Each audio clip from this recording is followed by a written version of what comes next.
welcome back to Tips and Tricks to enjoy your next trip. This episode is a collaboration with the My Québec City podcast, a podcast who gives a voice to young Anglophone students in Québec City. For our new listeners, my name is Léa Lebel and I'm a certified travel agent, and my mission is to give to travelers any tips to make their stay a wonderful and memorable one. Last episode, we went over together some tips about how to reduce your stress before going on a trip. And my main point was to make sure your passport was still valid. Some of you might have thought to yourselves it was basic knowledge and that I wasn't teaching you anything new. In fact, as the passport is a rudimentary good to bring on a trip, many travelers are going to forget to check for it until a few weeks before the departure. Following up a demand to have a new passport can take months to receive, so you clearly don't want this to add up on your plate since you have already a lot of things to take care of. That's enough for the little resume, and if you're interested in seeing more, this episode is available on my Spotify. In today's episode, I will be sharing some of my tips to save money while planning a vacation or a trip abroad.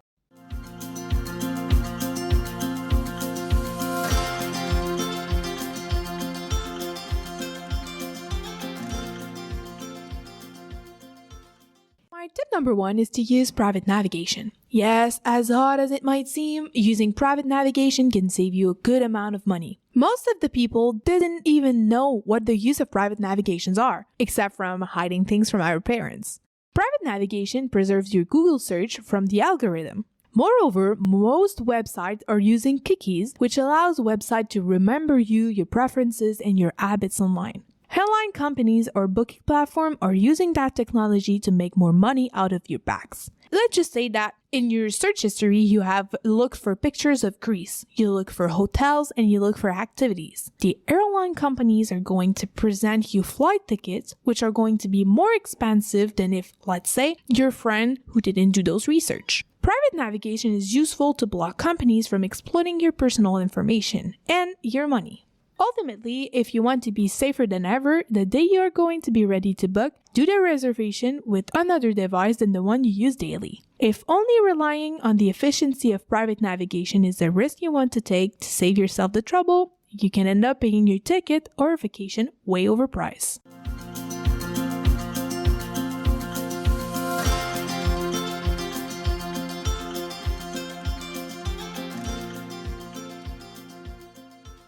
Dear listeners, here's my tip number 2. It would be booking your vacation when everyone is doing something else. According to various websites and travel agents, the best month throughout the whole year to reserve a trip is in January. Some of you might ask why. The main reason is that people already maxed their credit cards due to the holidays, thereby resulting in a lower demand for expensive luxury items such as trips. However, you can argue that sometimes we can't even see the difference, and I will give you that. It depends on the economic context of our society in any given year. Throughout the week, you should not book a flight on payday because people will have more money to spend on luxury goods than towards the end of the month, let's say. As we all know, more money means more spending. Paydays can differ from companies to companies, but think that most of the population is paid every 2 weeks towards Wednesday or Thursday. Throughout the day, you must choose a moment where you think the activities on the platform are going to be lower. In other words, when people are less likely to book a flight or vacation. For example, early in the morning, very late at night, or for the most adventurous, even during usual sleeping hours. Those times can be a wonderful time to book.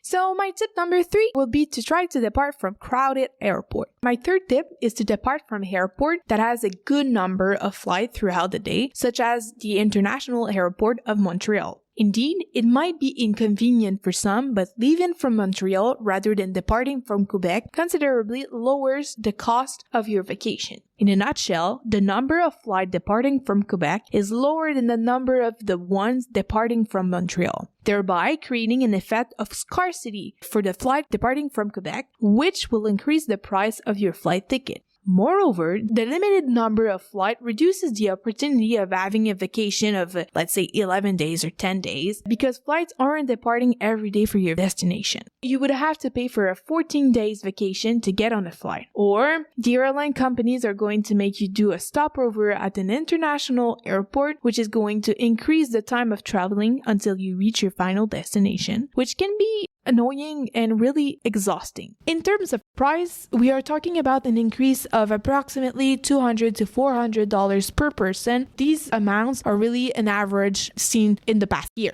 So in the end, everyone has their own taste, and if you're willing to spend a little bit more to lower the time you spend registering and going to security, it is really fine. All airports are recommendable and they all have their pros and cons, so I can't really say which one is my favorite. Before going to the next tip, I just wanted to do a little recap of what I said so far because I know it can be a lot of information in a short amount of time. Briefly, tip number 1 was about using private navigation and booking with another device than the one you use daily. Tip number 2 was about booking your vacation when the majority of the population is doing something else. And finally, tip number 3 was about trying to book a flight that departs from international and crowded airports.